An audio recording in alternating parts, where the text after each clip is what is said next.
So the first thing I did was to cut the styrofoam 1/4 from its original size.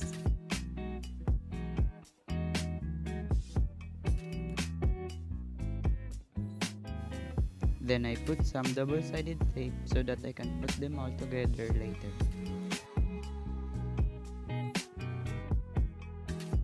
As you can see, I had a hard time because it's hard to pull the first layer of the double-sided tape.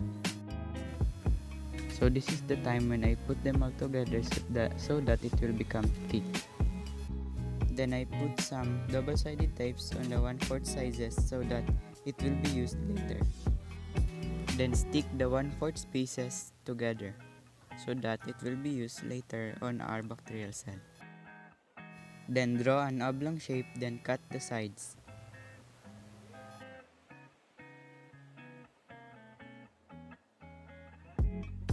And then carve the sides so that it will become smooth.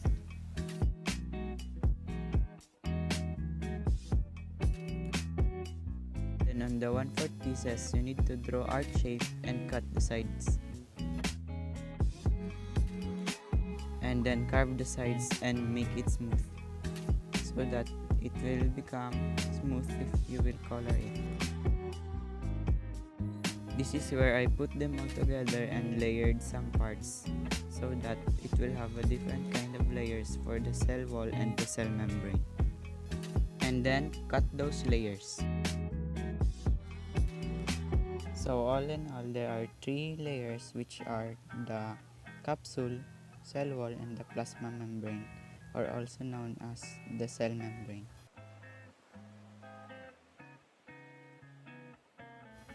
And this is how it looks like. And this is when I draw the flagellum. And then slowly cut it so that it will not be destroyed. And this is the final product of the cuttings. And then we need to layer the cell with tissue and glue so that later when we color it, it will become smooth. Then also the parts of the cell will be layered by tissue, and then after that we will now color it. So as you can see, when we color it, it is very smooth and it is very clear. It is because of the layer of tissue. So I colored the capsule with orange and then the cell wall with green.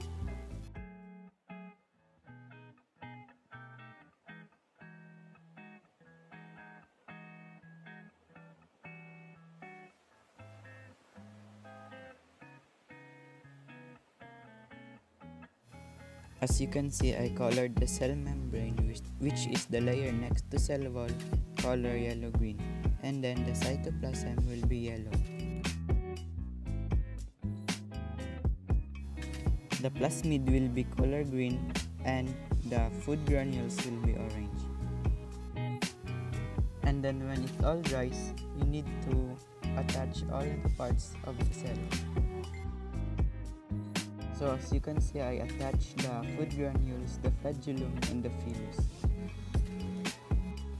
The wire is the DNA.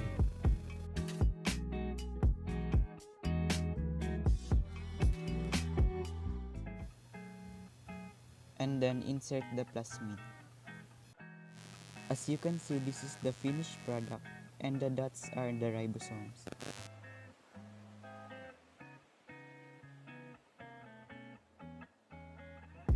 Hi, I am Charles Adrian D. Yurag. So I am going to explain the structure and the functions of a bacterial cell. So this tail-like structure is called the flagellum. It is for the swimming movement of the cell. So these are the phylus. It allows the transfer of the DNA. So this capsule is basically to camouflage the bacteria from the immune system. This layer is called the cell wall.